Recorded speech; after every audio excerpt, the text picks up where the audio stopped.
I want to end my short series of videos on cross-cultural teams with 10 of my best practical tips for cross-cultural working and leading cross-cultural teams.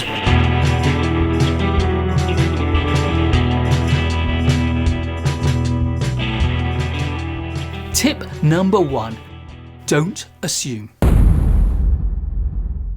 Don't assume that people are the same as you. And don't assume that they are different from you. Don't assume that they understand what you mean. And don't assume that you understand what they mean. Always check.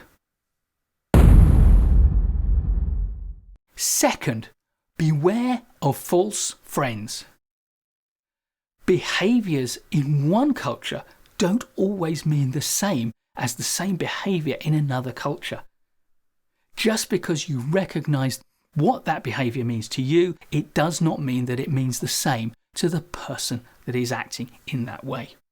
And the same is true of language.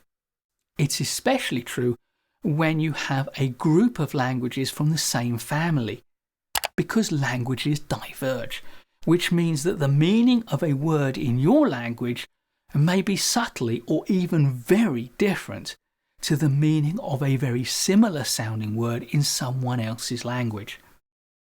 As a result, be very careful to avoid things like idiom, common sayings in your language which may not translate well or even at all to other languages.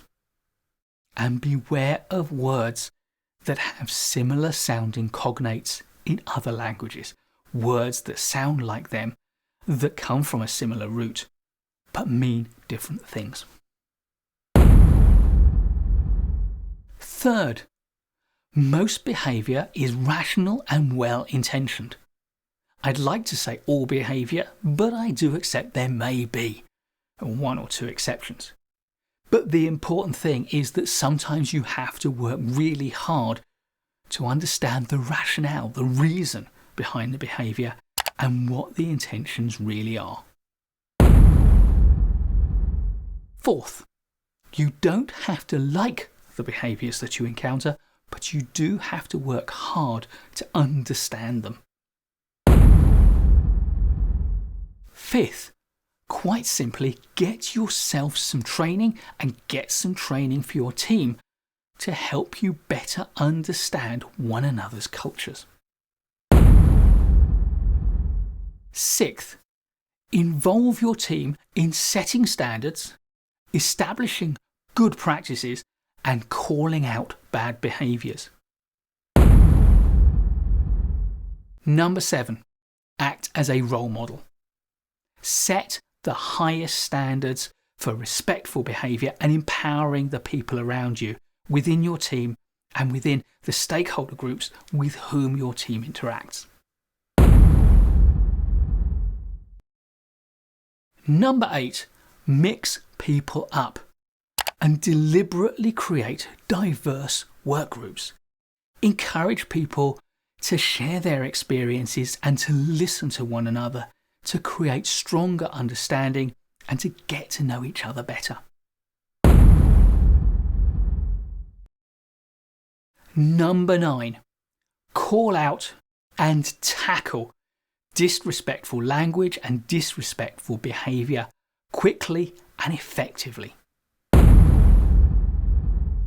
Number 10, encourage and welcome diverse thinking and experimentation, because this is the route to finding cleverer answers to the important questions with which your team is tasked. And finally, celebrate the diversity of your team and everyone's individual contributions.